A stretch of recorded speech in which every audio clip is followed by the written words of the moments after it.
Complete करेंगे आज हम कंप्लीट करेंगे triple C program. So there are 7 chapters in triple C.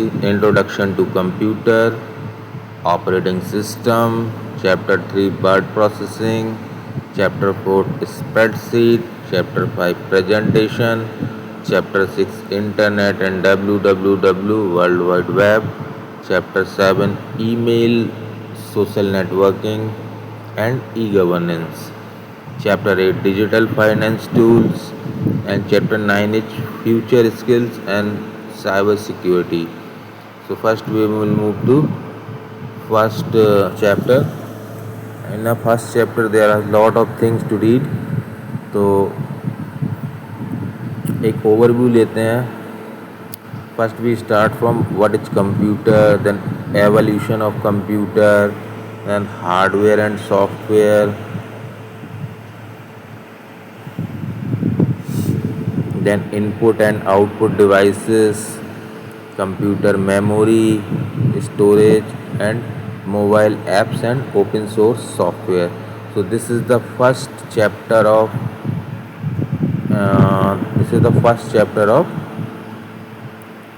introduction to computer. This is the first chapter. So in the first chapter the first article is what is computer. So हम लोग definition से start करेंगे। Computer is an electronic device जो user द्वारा दिए गए input को process करके मीनिंगफुल आउटपुट प्रदान करती है। यह डाटा को स्टोर, प्रोसेस और रिट्रीव कर सकता है। सरल भाषा में कंप्यूटर एक ऐसा इलेक्ट्रॉनिक डिवाइस है जो दिए गए निर्देशों के अनुसार कार्य करता है। In English definition, a computer is an electronic device that takes data as an input and process it according to instructions and produce output. I think clear होगा सबको। नेक्स्ट टॉपिक पे मूव करते हैं, सब टॉपिक पे move करते हैं। Characteristics of computer, computer की विशेषताएं। तो पहला आता है हमारा स्पीड, जिसको हिंदी में हम बोलेंगे गति। तो कंप्यूटर बहुत तेज़ी से कैलकुलेशन करता है, यह सेकंड में लाखों ऑपरेशन कर सकता है। थर्ड चैप्टर आता है, सेकंड पॉइंट आता है हमारा एक्यूरेसी, शुद्धता। कंप्यूटर एरर्स के बिना सही परिणाम देता है जब तक कि डाटा सही दिया गया हो। मतलब computer is very accurate. Computer हमें हमेशा सही जवाब परिणाम देगा, आउटपुट देगा, जब तक कि हम उसको इनपुट गलत नहीं दे रहे हैं या इनकरेक्ट इनपुट उसमें नहीं दे रहे हैं, तब तक वो परिणाम सही देगा। Third chapter is storage. Storage क्या है? संग्रहण क्षमता। बड़ी मात्रा में डाटा को स्टोर करने की क्षमता होती है storage. So computer has large storage capability. Intelligence, अविचलितता, यह थकता नहीं है और बार बार एक जैसे काम करता है। तो computer never get tired, computer कभी थकता नहीं है। और हिंदी में कहेंगे कि यह थकता नहीं है। इंग्लिश में कहेंगे कंप्यूटर नेवर टायर्ड। वर्सटाइल, बहुउपयोगिता, बहुउपयोगिता मतलब computer can do different type of task, data entry, game, graphics. Hindi में समझाते हैं, यह विभिन्न कार्य जैसे डाटा एंट्री, गेम्स और ग्राफिक्स आदि का कार्य कर सकता है। चलिए अभी हम हिंदी में ही पढ़ते हैं। ऑटोमेशन, स्वचालन। निर्देश देने के बाद यह स्वयं कार्य करता है। निर्देश देने के बाद यह स्वयं कार्य करता है। ऑटोमेशन मतलब एक बार आपने इसको इनपुट दे दिया तो ये अपने आप डेटा को प्रोसेस करेगा, मतलब ऑटोमेट होता है, तभी इसको बोलते हैं automatic machine. Computer is an intelligent automatic machine. Automation. Functional block diagram, कार्य प्रणाली। अब इसकी कार्य प्रणाली क्या है? कंप्यूटर को मेनली 3 मुख्य चरणों में बांटा जा सकता है। इनपुट, यूजर डाटा को इनपुट डिवाइस जैसे कीबोर्ड, माउस और से एंटर करता है। Second point, process, CPU data को प्रोसेस करता है और इंस्ट्रक्शंस के अनुसार कार्य करता है। आउटपुट डिवाइस, प्रोसेस रिजल्ट को आउटपुट डिवाइस जैसे मॉनिटर और प्रिंटर के माध्यम से दिखाता है। तो मैं एक्सप्लेन करता हूँ। जो कंप्यूटर है वो आईपीओ साइकिल पर काम करता है, input process output. It take data as a input, process the data and generate the output. तो जो हमारा इनपुट होता है वो रॉ फैक्ट होता है, जो आउटपुट होता है वो मीनिंगफुल इंफॉर्मेशन होती है जिसका कुछ सेंस होता है। अब इसमें आता है कंप्यूटर के घटक, basic component, input devices, CPU, memory unit, output devices. अब डिफरेंट हमारे कंप्यूटर के फंक्शंस होंगे, तो उन फंक्शंस को परफॉर्म कराने के लिए हमारे पास डिफरेंट कंपोनेंट होंगे।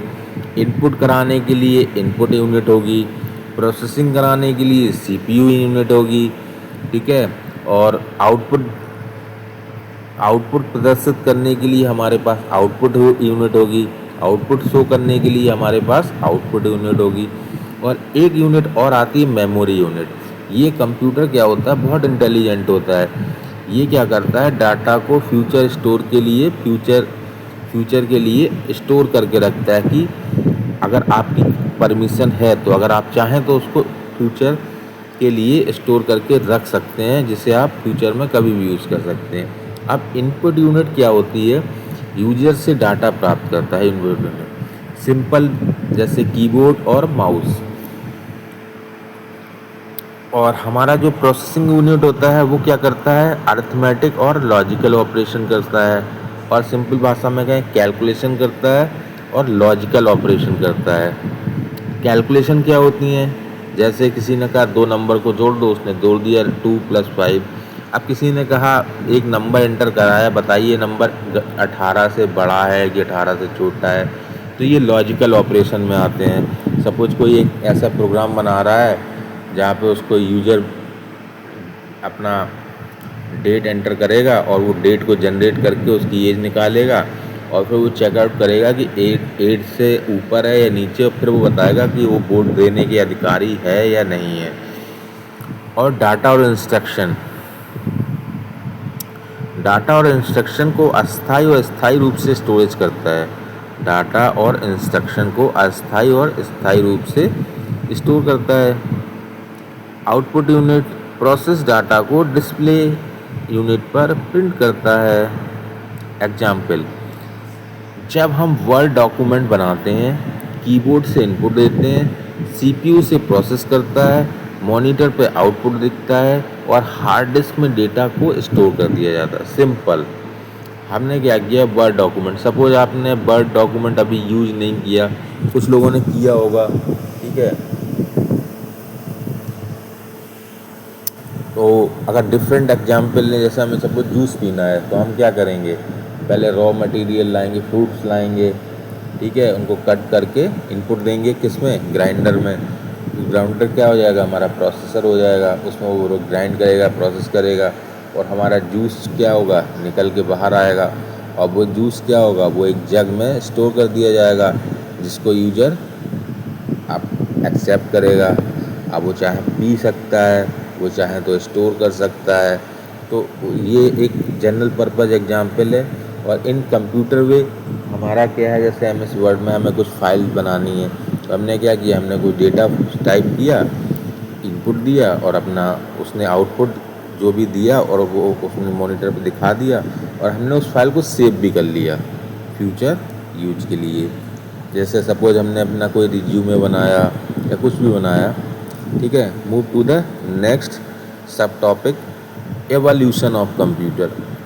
कंप्यूटर का विकास, computer the evolution of computer refers to gradual development of computing device from simple calculation tools to advance digital system capability of artificial intelligence.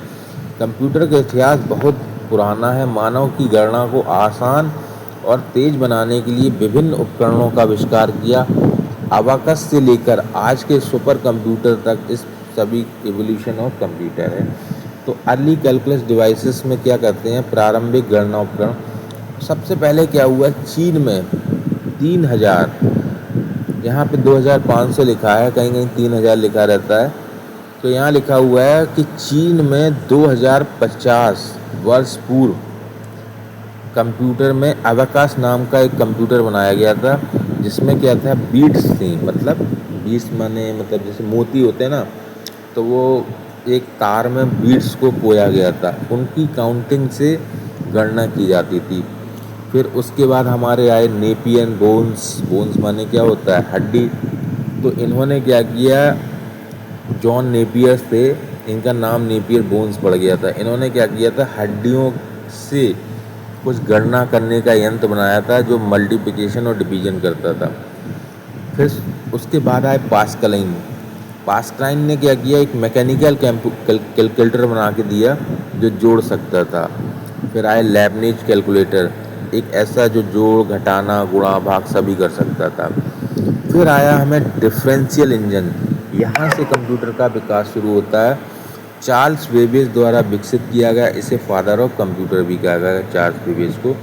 Analytical engine, Babbage की दूसरी machine, दूसरी शादी नहीं, Babbage की दूसरी मशीन जिसने इनपुट, प्रोसेस और output की अवधारणा दी। ठीक है।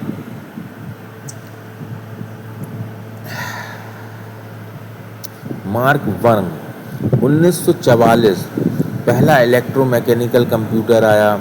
फिर एनायक आया, इलेक्ट्रॉनिक डिजिटल कंप्यूटर जो बहुत तेज़ गणना कर सकता था। तो ये कुछ कंप्यूटर की प्रारंभिक गणना उपकरण हैं। तो इस तरह कंप्यूटर का विकास हुआ। फिर कंप्यूटर की कुछ पीढ़ियाँ आईं, जो जिस टाइप से विकास हुआ उसी टाइप से पीढ़ियाँ जनरेट हुई, जिस हिसाब से उनकी क्वालिटी। तो सबसे पहले फर्स्ट जनरेशन आई, उसका कुछ टाइम पीरियड रहा, वो आप नोट्स में देख लेना, मैं ट्विटर हैंडल में नोट दे दूंगा आपको। तो पहला आता है वैक्यूम ट्यूब्स, या यूट्यूब लिंक पे ही दे दूंगा या जीमेल पे सेंड कर दूंगा। अगर कोई बंदा मुझसे कहता है कि मुझे नोट्स चाहिए तो मैं उसे जीमेल पे नोट्स सेंड कर दूंगा। सेकंड जनरेशन, अब वैक्यूम ट्यूब तो यूज हुआ।